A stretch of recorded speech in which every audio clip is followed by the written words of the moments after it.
My name is Tiffany Jackman. I am based in the New York City area. Hello, everybody, and welcome back to the Herstory TV and the Herstory podcast. This is Gertrude Matcha here in beautiful Wellington, New Zealand, and I am graced with the presence of a very creative young woman coming to us all the way from the US. Welcome to our tribe. Please tell everybody your full name, where you're based, how old you are, and share your magical story with us today. Well, thank you for having me. My name is Tiffany Jackman. I am based in the New York City area. So I live in New Jersey, but pretty much live in New York City. I am a filmmaker. I'm a writer, director, producer, and I have loved storytelling from the time I was a very, very little girl. I always tell this story that when I was little, I used to take my dolls, and not just like any little kid, every little kid plays with dolls, but I used to take my dolls and turn them into TV shows. And I'm the oldest of four girls, and I used to force my little sisters to watch my shows. They had theme songs and everything. So I like to come up with stories from the time I was a teeny, teeny little girl. I also used to like to write plays, and I used to write them for my classmates to perform. And the plays, people used to love the plays, but one of the frustrations I had was that the plays couldn't be consistent. You know, sometimes somebody would forget their line, or a piece of the set would fall. So I don't know, so many reasons. And then someone suggested, why don't you just film it so that when it's done right, it will stay that way forever. And so when I was 12 years old, I got my first camera, and I've been making little movies ever since. I went to NYU and went through their film program. Upon graduating, I went studied film directing and producing when I was at NYU. But upon graduating, I actually got an internship at an ad agency. And so that's how I started my career, really doing commercials for these big name clients, like CoverGirl, E-Trade, um, Advil, Robitussin, all these huge companies. I started doing commercials for them, but on the side, I was still doing my movies because that's where my passion lied.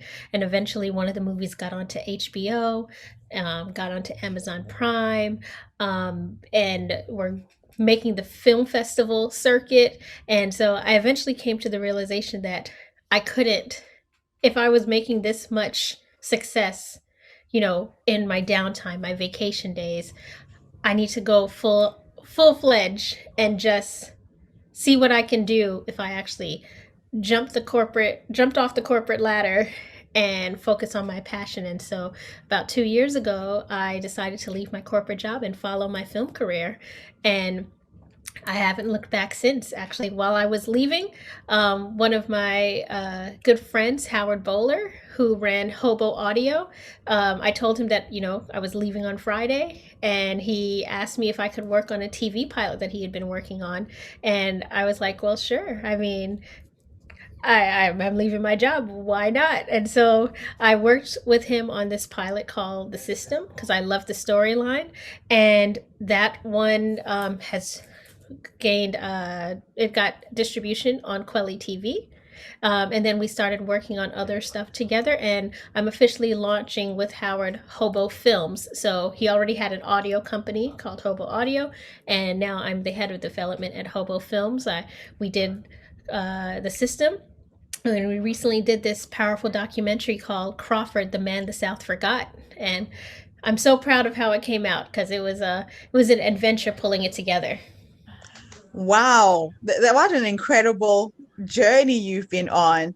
What I Thank you. love most about your story is you knew what your passion in life really was from a very early age. Some people don't get to discover it that early, but you knew what it was. You went into the corporate world, didn't feel right, and you plucked up the courage to, like you said, leap off the corporate ladder.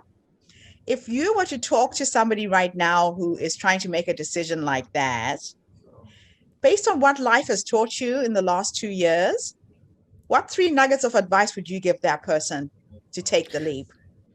I would say find out what your passion is and just do it. find out what your passion is, trust your gut, and just do it.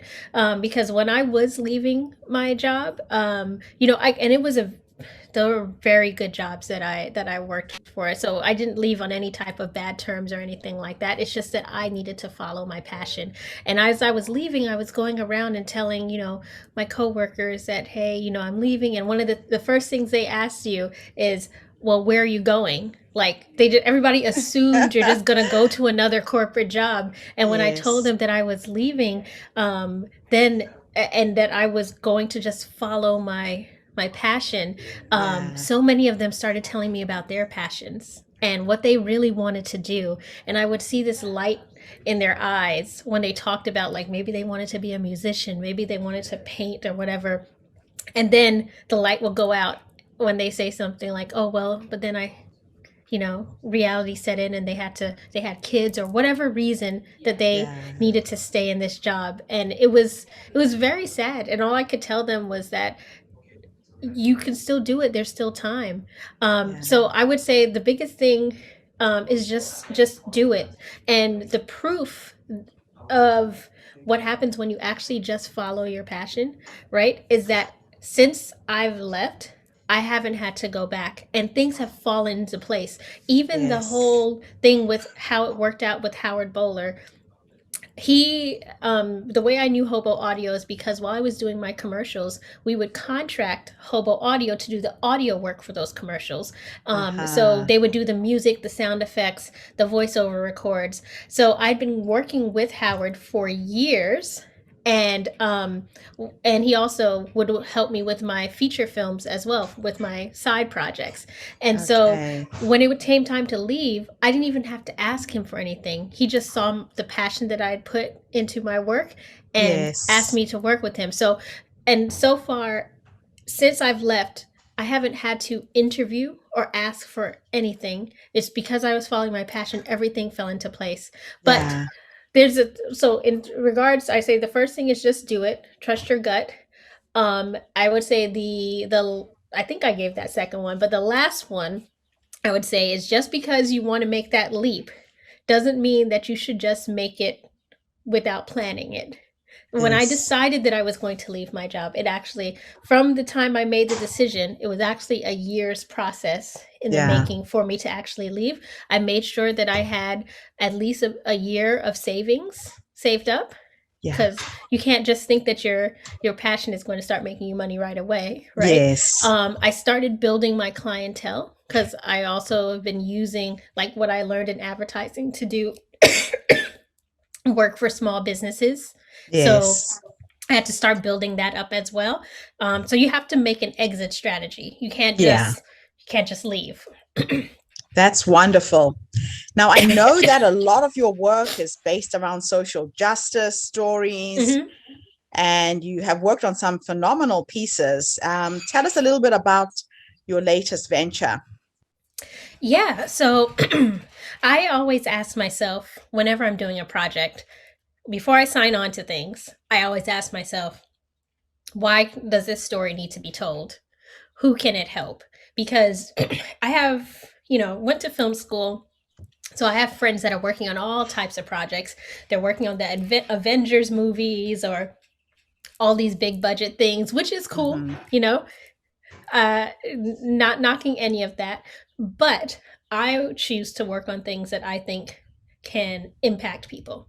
Mm-hmm. Right. So, in regards to Crawford, the man the South forgot, this story is about a woman who journeys back to a historically racist southern town. She lives in Chicago. She journeys back to a historically racist southern town to find out what happened to her great great grandfather, because she's heard all these stories about how he was so successful, and how the family had their own business and they were so popular, but that something had happened to him.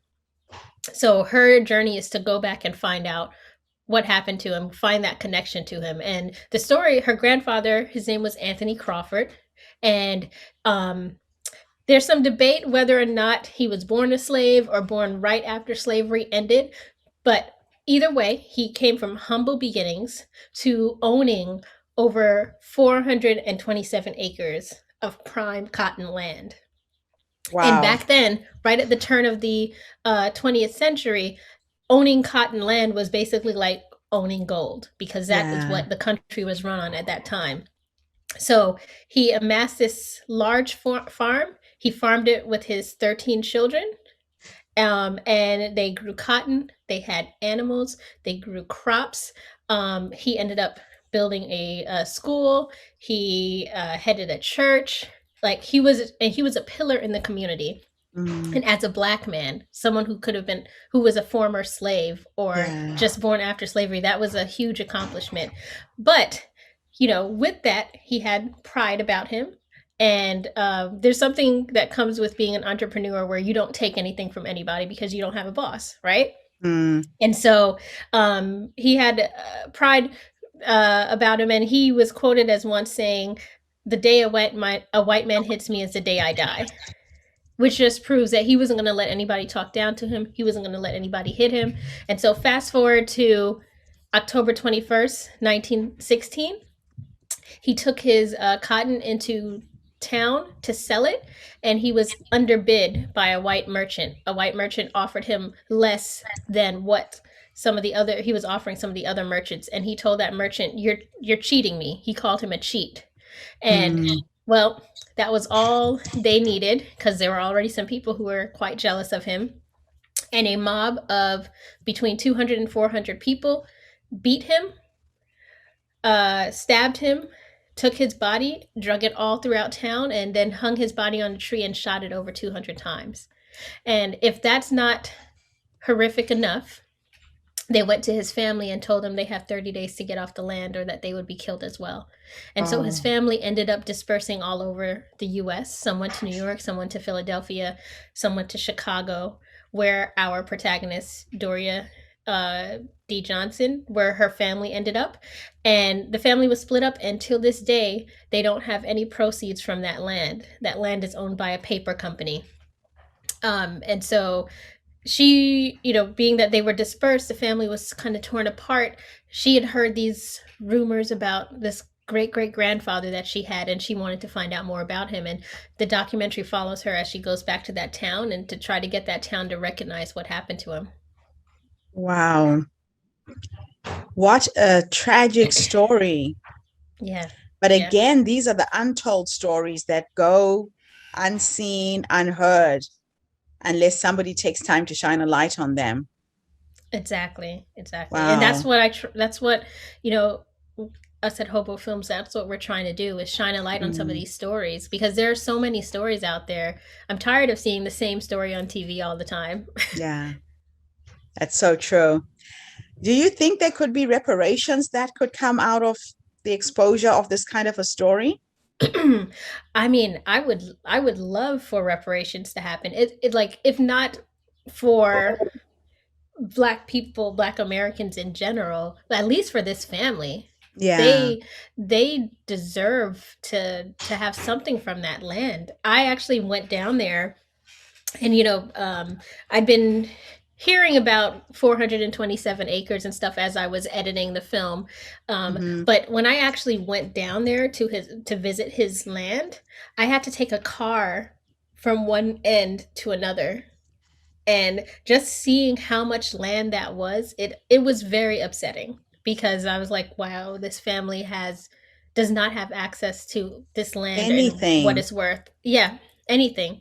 It was taken over by pretty much the people who killed him, Gosh. and now it's owned by a paper company. Yeah, that it's, from a distance, being a person of African descent, I have always looked on the tragedy of the African American story. Hmm. We hear about these things, we are so far away from it. It wasn't until I came and lived in the US for a while that I got to experience what it is to be Black in America. Right. We hear the stories, but it's not the same when you're actually physically there.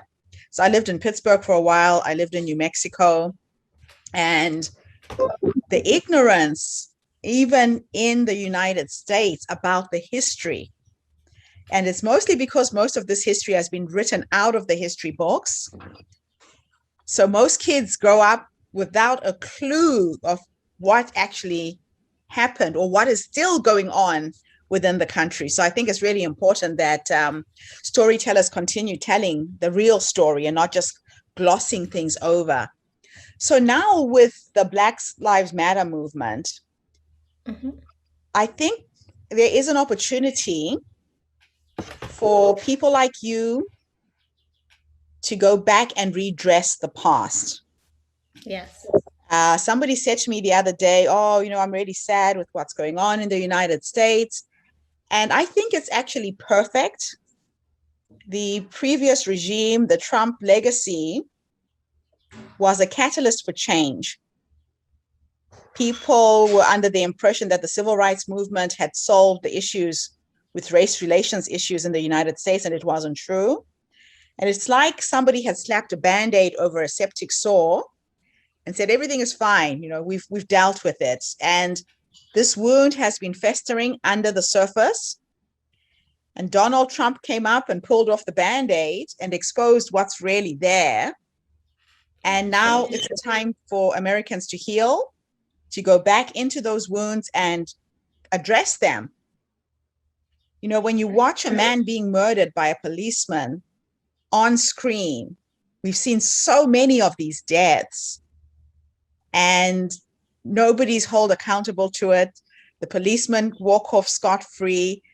The police are supposed to be the protectors of a community, of a society, and that's not the case in the US. No, not at all. It's because in the U.S., the police started off as the slave patrols. So Yeah. how could they be a protector of Black people if their origins are in oppressing Black people? That's a Mm, whole nother conversation. it's But another conversation. Yeah. yeah, And the prison system, from what I see, is just another form of slavery. yes, I used to watch, American Westerns. So I'm from Zimbabwe originally, hmm, and the bounty hunters and all of that. It's just the same thing. They have a certain quota. They have to catch enough people to keep the prisons going. I mean, nowhere else in the world is the prison system privatized. I mean, if you privatize a prison system, you need people in the prison so they can make money. It's such a exactly. bizarre thing to watch from a distance, Hmm. and yet it's considered very normal in the United States. It's like I don't get it. I really, Yeah, they're just so used to it that they don't know any other way. But that's, like I said, that's a whole nother discussion. The prison system should not be privatized. I don't think that the police should be making money. I'm sorry, not the police shouldn't be making money. The police system should not be a way of making money for the government. yeah. They should not be getting money for as many for the number of people that they lock up. They shouldn't even be getting money for the number of parking tickets they write. They should literally be there to protect and to serve. But Mm, because there's so much tied, they make so much money off of the what the police officers do. It harms the community at the end of the mm, day. It makes them stop people for stupid reasons. mm, mm, Um, it's crazy that I think the whole system needs to be revamped. yeah. Well, I really thank you for coming and shining a light on a very important issue in the United States. Thank you for the work that you do in telling these stories, the untold stories that people never get to hear about. And I hope that through your work, things will change. I know that we can change the world one story at a time, one person at a time. And that's basically what you're working on as well. Thank you so much. And thank you for giving me the time to and the platform to talk about these stories. I really It is an appreciate it. absolute pleasure. And thank you to everybody who tuned in today. Our platform is trying to connect, uplift, inspire women, people all over the world, one story at a time, one day at a time. Sometimes you'll come onto this platform and you'll hear a story that will shock you. And I know for a lot of people in the US listening right now, you might not have known about these kind of stories and you've lived there your whole life. So I hope you have taken this particular story with empathy, putting yourself in the shoes of this family, the Crawford family, what they went through, what they lost, what their great grandfather had created as a legacy for his family that is just completely gone. How would you feel if it was you?